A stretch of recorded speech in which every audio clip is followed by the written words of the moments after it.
What's up, guys? It's the Vinlander back with another video, and today I'm going to be talking about the we was Europeans and shit myth. I have two scenarios for you, and the first one has to deal with people of sub-Saharan African descent claiming that they were the original Europeans because Western hunter-gatherers had darker skin.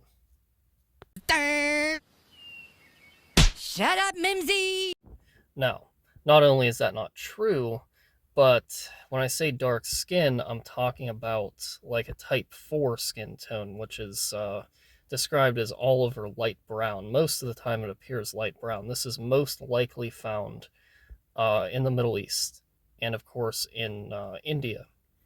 But it can be found in other places too, particularly in southern Italy, Greece, and Portugal. But the reason for that is because of mixed ancestry, whereas with the Western hunter gatherers, it was not because of that. The Western hunter gatherers were native to Western Europe, hence the name Western hunter gatherer. The reason they had this darker skin tone had to deal with their diet and also melanin content, and was not truly a genetic reason. So, it's safe to say they definitely weren't black. They also had blue eyes, too, which is not found anywhere in sub-Saharan Africa, and they had straight hair. Straight hair is a European thing. It's not found in sub-Saharan Africa. Sub-Saharan African hair is very thick, and it is, the consistency of like steel wool or pubic hair. It's basically like shave your nut hair, put it on your bald head, and you might look like you fit in Nigeria. That's not common with Europeans unless they're of a mixed ancestry. Next one has to deal with the Turks claiming, but, we was Europeans, bro. The Anatolians. First of all, modern day Turks are a mixed population that mostly resemble that of Levantines and Semites. They are not European, okay? They're not. Because, first of all, the Anatolian Neolithic farmers are Indo Europeans, meaning that they are one of the indigenous European groups that influence modern European genetics. And they were also fair skinned. They were not like modern Turks that resemble the two Middle Eastern groups that I just mentioned. So, therefore, it's impossible for the Turks to be considered European, and it's just not a part of Europe in general. It's more of West Asian, Middle Eastern mixture. It's just not European. And they try to compare themselves to Greeks due to the close proximity to the region, and because some Greeks, also have that Anatolian DNA. But most Greeks are not going to look like Turks unless they're of mixed ancestry like the Turks are. That's why on my map of Europe I labeled Greece as only partially European, because it is. It's not a fully European country anymore. It was back in the ancient world, but it is not now. There's a lot of people there that have a mixture of Middle Eastern and Semitic DNA as well. So to try and claim that that's fully European is not true. Obviously, you can find people in Greece that are fully European, because not all of the population is mixed. But in Turkey, literally all of the population is mixed. Every single Turkish person that I have seen looks like somebody that would come from the Middle East, Lebanon, Syria, Iraq, somewhere like that. They do not resemble that of Europeans.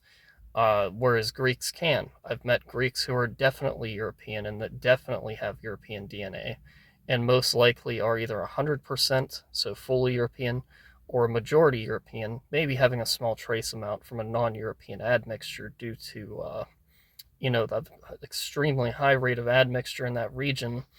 That can also be found in certain Balkan countries like Albania, where a majority of the population is not European, but some are. I'd say that all European countries, there is a native European population. There's no such thing as a European country that is non European completely, but some have more than others. For instance, like when you take a look at Italy, North and Central Italy have a mixture of Celtic, Germanic, and Italic DNA. That is all native to Europe.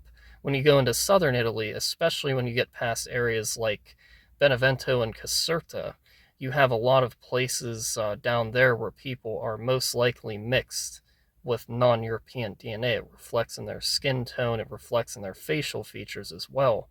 where they resemble that of Middle Easterners. They would actually fit in more with the Middle Eastern population than they would anywhere else in Europe, whereas North and Central Italians could go pretty much anywhere in Europe and look like they belong there. And this is the same thing with Spaniards as well. A lot of Spaniards are definitely European, but there is a small percentage that are not. Whereas Portugal, a majority of them are not European, and there's only a small percentage that actually is. Portugal has the highest amount of non European admixture in Europe, aside from Greece. That's why on my map I marked those places as only partially European. Same goes for Russia, and Russia surprised people that I put that in there. Because obviously I have nothing against the Russian people whatsoever. Their government sucks, but the people are usually pretty cool. But Russia actually has a lot of native ethnic minorities. These are not modern immigrants.